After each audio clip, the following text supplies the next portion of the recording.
ಪರೀಕ್ಷಾ ಪ್ರವೇಶ ಪತ್ರ ನೀಡದೆ ಪರೀಕ್ಷೆ ಬರೆಯೋಕೆ ಅವಕಾಶ ನಿರಾಕರಿಸಿರುವುದನ್ನು ಖಂಡಿಸಿ ಹಾಗೂ ತಕ್ಷಣ ಅವಕಾಶ ಕಲ್ಪಿಸುವಂತೆ ಆಗ್ರಹಿಸಿ ಹಾಸನ ಸರ್ಕಾರಿ ಕಾನೂನು ಕಾಲೇಜಿನ ವಿದ್ಯಾರ್ಥಿಗಳು ಸೋಮವಾರದಂದು ಜಿಲ್ಲಾಡಳಿತಕ್ಕೆ ಮನವಿ ಸಲ್ಲಿಸಿದರು.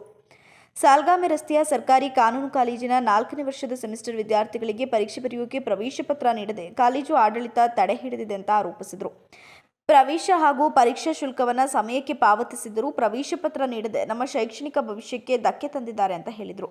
ಜನವರಿ 19ರಂದು ಸಂವಿಧಾನ 1 ವಿಷಯದ ಪರೀಕ್ಷೆಗೆ ಅವಕಾಶ ನೀಡದಿದ್ದು ಕಾಲೇಜು ಆಡಳಿತ, ಬಾರ್ ಕೌನ್ಸಿಲ್ ಆಫ್ ಇಂಡಿಯಾ ಹಾಗೂ ಹುಬ್ಬಳ್ಳಿ ವಿಶ್ವವಿದ್ಯಾಲಯದ ಬೇಜವಾಬ್ದಾರಿತನ ಕಾರಣ ಅಂತ ದೂರಿದರು. ಈ ಅಕ್ರಮಗಳ ಕುರಿತು ಸಮಗ್ರ ತನಿಖೆ ನಡೆಸಿ ತಕ್ಷಣವೇ ಪರೀಕ್ಷೆ ಬರೆಯೋಕೆ ಅವಕಾಶ ಕಲ್ಪಿಸಬೇಕು ಅಂತ ಜಿಲ್ಲಾಡಳಿತಕ್ಕೆ ಕಾಲೇಜು ವಿದ್ಯಾರ್ಥಿನಿ ಕಾಂತರಾಜ್ ಅವರು ಒತ್ತಾಯಿಸಿದರು.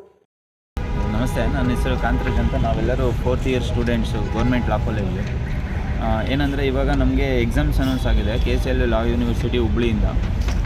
ನಾವು ಸರ್ಕಾರಿ ಕಾನೂನು ಕಾಲೇಜು ಹಾಸನಲ್ಲಿ ಪ್ರವೇಶಾತಿನ ಪಡೆದು ನಾವು ಎಕ್ಸಾಮ್ಗೆ ಕಾಲೇಜಿನ ಸ್ಟೂಡೆಂಟ್ಸ್ ಆಗಿದ್ದೀವಿ. ನಾವು ಇವಾಗ 4th ಇಯರ್ ಎಕ್ಸಾಮ್ನ ಬರೀಬೇಕು. ಆದರೆ ನಮಗೆ ಪ್ರವೇಶಾತಿನ ನಿರಾಕರಿಸಿದ್ದಾರೆ. ಯಾಕೆಂತಂದರೆ ಪ್ರಿನ್ಸಿಪಾಲ್ರು ಹೇಳಿದ್ದು ಮಾಹಿತಿ ಪ್ರಕಾರ ನಮಗೆ ಅಡಿಷ್ನಲ್ ಸೆಕ್ಷನ್ ಅಂತ ಹೇಳ್ಬಿಟ್ಟು ತೊಗೊಂಡಿದ್ದು, ಆ ಅಡಿಷ್ನಲ್ ಸೆಕ್ಷನ್ ಇನ್ನೂ ನಿಮಗೆ ಅಪ್ರೂವಲ್ ಆಗಿಲ್ಲ ಅನ್ನೋ ಒಂದೇ ಕಾರಣಕ್ಕೆ ನಮ್ಮನ್ನು ಪ್ರವೇಶಾತಿನ ನಿರಾಕರಿಸಿದೆ ಅಂತ ಹೇಳ್ಬಿಟ್ಟು ಯೂನಿವರ್ಸಿಟಿ ನಿರಾಕರಿಸಿದೆ ಅಂತ ಹೇಳಿದ್ದಾರೆ.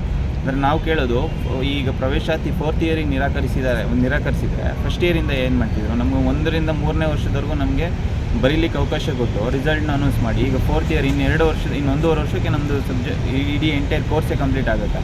ಸೊ ಈ ಹಂತದಲ್ಲಿ ಈಗ ಮಾಡ್ತಿರೋದು ನಮಗೆ ತುಂಬ ಆಘಾತ ಉಂಟು ಮಾಡಿದೆ.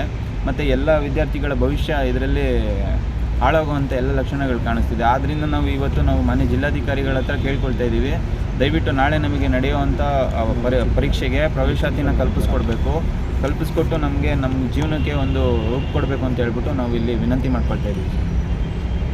ಪ್ರತಿಭಟನೆಯಲ್ಲಿ ವಿದ್ಯಾರ್ಥಿಗಳಾದ ನಿಖಿಲ್, ಭವಿಷ್ಯ, ವರ್ಷಿಣಿ, ಅಭಿಷೇಕ್, ಚಂದನ್, ಪೂರ್ಣೇಶ್, ಅರ್ಫಾನ್, ಸುಚಿತ್ರಾ, ರಶ್ಮಿ, ಐಶ್ವರ್ಯ, ಪ್ರಿಯದರ್ಶಿನಿ, ಅಜಯ್ ಕುಮಾರ್ ಸೇರಿದಂತೆ ಇತರರು ಉಪಸ್ಥಿತರಿದ್ದರು.